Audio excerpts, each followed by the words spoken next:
All right, sound check. Let's see if we have the audio this time. Tingnan nga natin. Sound check, sound check, sound check. Are we on? I can't seem to hear myself. Let's see. Can't seem to hear myself. Ayan. Yun, pag nag-echo kasi parang, oh, yun, alam ko na, meron na tayo. Okay, good. So, sorry about that. A little bit of an audio concern, but anyway, yep. You guys can hear me now, and we're on to our trading plan. Okay, sandali. Ano yung trading plan natin? Okay, so ito yung nandito from the ones we checked. So, AUDUSD, we had to buy H4 crossover or sell 30 minutes to wait for the stochastic. Okay, pero what happened here yesterday is this, okay? So, bigla na siyang bumaba. Ito yung zone na nakikita natin. Hindi talaga siya pumunta doon. Though, unfortunately for myself, I wasn't able to catch this kasi hindi na siya bumalik sa EMA after nung breakout. So, ang nangyari kagabi is that when it hit the floor level right here, saka tayo nag-buy. So, ibig sabihin, last night nag-iba yung trading plan ko dito kasi lumabas na siya dun sa zone. Okay? Oops, sorry. Not that zone. Ito. Lumabas siya dun sa gray area na yon. So, technically, tatanggalin na natin yan kasi hindi na siya valid today. So, if you are noticing this trade is already running almost to the 2:1 area. Okay, so anticipated na mag-pullback yan a little bit. Okay, so later on, pag nakita natin yung pullback dito, mag-move na tayo dito ng ating trail stop to at least 1:1. So, ibig sabihin, risk-free na tayo on our AUD-USD trade. Pag nangyari yon, saka din ako mag-move ng take profit ko towards, if not 3:1, probably somewhere a little bit lower lang ng 4:1 para matrail natin yung movement na to. Okay? Pero pag hindi nangyari yan at suddenly, biglang bumaba siya dito sa 1:1, and at least profit pa rin tayo ng 1:1 later on. Okay? So, yan yung bagong plan on AUD-USD now. So, if you're not in the trade yet, okay, my suggestion, or if I personally is not on the trade yet, I will wait for this EMAs to cross over. So, ibig sabihin, ang gusto nating maging itsura niyan is like orange above the blue, okay? And price would go back here. Somewhere at this area would be your entry price. So, for me personally, pag yan ang nakita ko, very optional. Yes, I can add a new position. Pero ang una kong gagawin is to make this initial trade of mine risk-free. Anong ibig sabihin nun? If the price goes back there, I'll be stopped out on a 1:1 reward to risk ratio na profit. So, yun yung magiging take. Kumbaga, yung SL mo ngayon, naging take profit na. Then again, I will keep the same 2:1 take profit where the price is currently very, very close, very few pips. Actually, kanina, konting-konti na lang, like about 6 pips away na lang tayo. Ano? Pero anyway, sabi ko nga, as expected, I would like to see the retracement back to the EMA then bounce again. So something like this, kumbaga. Reversal, bounce, then go. Okay? So pag nangyari yan, saka tayo mag-move ng ating horizontal line. So actually, pag ito biglang nag-spike, no, pwede ko na tong actually yung take profit natin, pwede na natin extend dun sa area na yon. Okay? Para pag nangyari, hindi siya kaagad magko-close, matitake advantage pa natin yung full potential. Tapos later on, we can move our, actually, right now, I can already do that. Pwede ko nang ilagay yan sa 1:1. Pero nag-aantay pa ako ng fractal level where I can go and say, tawag dito, I can go and say, pwede na tayong mag-move ng trail stop. Okay? So, kumbaga may area na kung saan ako pwede maglagay ng panibagong stop loss ko. But this time is to bank the profit na at least on that 1:1 area. Okay? So, yun yung naging plan. Nag-iba yung plan towards the evening kasi nga na-break niya na yung tawag dito, yung ating doble na pala to. Na-break niya na yung ating horizontal line. So, don't save this. I'd like to reopen the other one. Ito. So tatanggalin ko na to. Hindi na ito. So, currently, nandito na tayo sa buy. Okay? Pero ang magiging trading plan ko na dito is trail stop at 1:1. Okay? Technically na ano na natin, move TP to 3:1. Tingnan natin how far this can go. So we're keeping this straight for an extended period of time until we are satisfied or until ma-hit yung stop loss natin later on dito sa sinet natin na area. Ngayon, hindi ko pa siya sineset dito, by the way. Again, ulitin ko lang po for the guys who just came in. Okay? Ulitin ko lang, yung trail stop ko, isa-set ko somewhere dito, pero I need to see this crossover first. Okay? Kasi pag hindi nangyari ang crossover, I will take the money already at 1:1. Okay? So, I'm totally fine with that. Tapos, kung hindi naman, kung hindi pa ako magtitipi dyan, I will wait for that bounce, waiting for a fractal area here where I can move my stop loss at. Okay? So, yun yung magiging diskarte natin dyan for the trail stop. Okay? Pero if you're not in the trade yet, syempre iba yung magiging diskarte mo. Ang ibig sabihin nun, magiging entry price mo is kung mag-crossover na ito. Okay? Again, we're trading the bounce here. Okay? So, magiging iba yung diskarte mo. Dito ka maghahanap ngayon ng entry price on the area where it would bounce at least the orange EMA first for your entry. Okay? So, that is the situation if you're not in the trade yet. Yung ginagawa ko po ngayon is we are already on the trade on AUD-USD, kaya yun ang tinitingnan nating possibility. Okay? So, I want to move on to NZD-USD naman in this case. Alright, so kung makikita nyo, based on our trading plan yesterday, right? Nag-set lang tayo ng alerts, okay? So, sa mga areas dito at saka dito, kung maalala nyo. So, tumama siya, nag-breakout siya actually doon, tapos bumalik din naman. So, nung nag-breakout siya, wala akong makitang entry price dito na reasonable for me. In fact, I was anticipating for a sell instead for a false breakout. Then, nagtuloy-tuloy siya, bumalik dito, tapos hindi ko na siya na-monitor towards the evening na wala na akong ginawang panibagong position kay NZD-USD. So, i-renew natin yung analysis natin sa kanya. Tingnan natin, no? Anyway, the horizontal lines, I would believe we are seeing the same ones. Okay, good.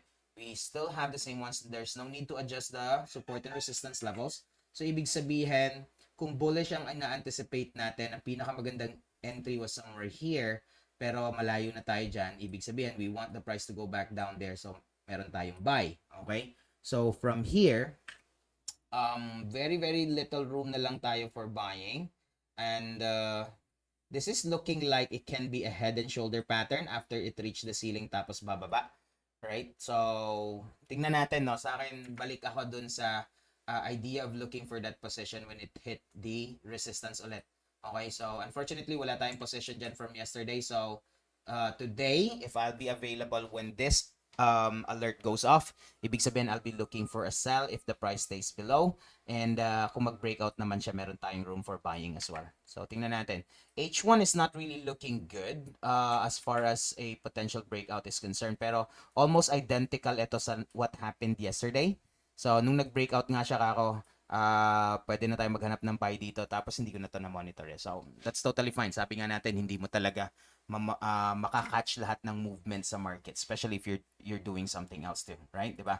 Kaya nga ang approach natin is to set up our trades, not like constantly monitor the trades, right? So that walang compromise dun sa mga current obligations mo, kumbaga. So, that's the beauty of having a trading plan. No compromise dun sa mga current obligation mo, right? So, yeah, may pros and cons nga lang. Hindi mo nakakatch lahat ng movement. Pero, who wants to like be so stress catching every movement in the market, right? I think some does some do those things, pero for me personally, I don't think it's applicable in my time and my availability and my trading style, parang ganun. So, conservatively, I want to see the price go up there, saka ako magde-decide whether I can go for a sell or a buy just in case it breaks out. Okay, so meaning the trading plan for NZD-USD remains. I am setting alert on support or resistance levels muna. And the only reason I'll be interested there if it would touch those levels. Okay? Kasi medyo malabo yung trend following natin dito. But if you want to be a little aggressive, you can, but it would be same as the AUD-USD scenario. Kailangan mo makita itong mag-crossover, pero mas liliit yung area mo dito for buying probably, let's say, less than 20 pips na to eh. So, for me personally, it's not the ideal setup. But if you want to be a little aggressive, sabi ko nga, right, and you want to catch just 10 to 15 or maybe 20 pips, then this is still a reasonable area to operate. Diba? So, tingnan natin. Okay? Again, the trading plan remains the same. Just set an alert and react from there, no? Dali, pwede ko ata itong i-adjust eh. Adjust natin. Doon, para mas ano. Mas gusto kong nandun siya. Okay, good. Mas malapit sa resistance level. Okay, anyway, GBP USD. Yan din naman yung ginawa natin. Okay, so obviously, mapapansin nyo, I do not have any possession there. So, technically, wala akong na-take na trade dyan. Alright, and, oops, sorry. Alright, there you go. We are now expecting this price to go as we, oh, okay, sorry. GBP USD, okay? We are now seeing and expecting for this price to move in this direction na kumbaga nagiging false breakout siya from what happened yesterday, okay? So, ako actually, ang ina-anticipate ko is for this one to continue na, pero it looks like hindi pa ready si GBP USD for that move, ano? Tingnan natin. Could this be a way or a reason for the price to stay below the horizontal line and continue this downtrend? This is very interesting to see as we are seeing this move right now here. Okay, so as mentioned, there will be, or there are some high impact news that we are expecting today, especially for AUD, for USD, which is, I mean, towards the end of the week naman ito for non-farm payroll. There's one specific today relating to still non-farm payroll, pero yung ADP na tinatawag nila, or automatic data processing or data processing report, no? So that would be released not until 8 o'clock this evening. So there's a little bit of movement here. Probably this is influenced, all right, I would say, influenced by, well, not necessarily si ano, kasi merong 355 news, but this is relating to euro. I was expecting for euro to be volatile at that time, but we're looking at GBP.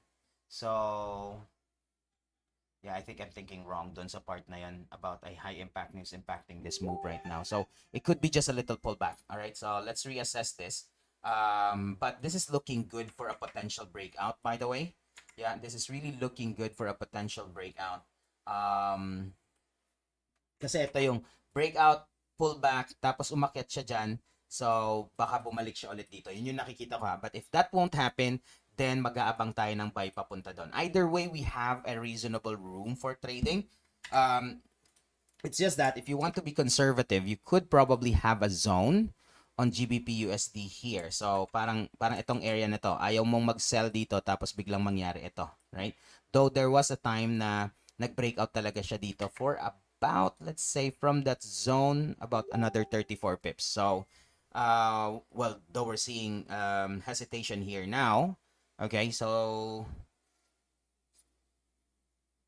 I would just probably assume this is the influence of the European session. It just recently opened, so tingnan natin. Yeah, could be. Right? So anyway, wait, sandali ah. What was I thinking? I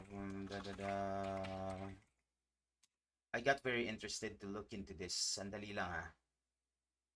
I want to double check what's on my Forex Factory because I remember checking it earlier. I only have one high impact news. I could have missed one or two, right? Yeah, okay. Yun nga lang talaga, right? Tapos anything related to the dollar would be tomorrow towards Friday na. Okay, so yep, that's good thing. So tingnan nga natin. Interesting yung sell. Sandali ha. Pag medyo tumatagal ako sa isang currency pair, there's something else I would really like to do. Pero if I cannot make sense of what's happening, ang ending nito, I will move to the next one. Yun yung usual na nangyayari. Right? I'm kind of interested on something, but there's a but there. So I'm trying to make sense of things. Sandali ah.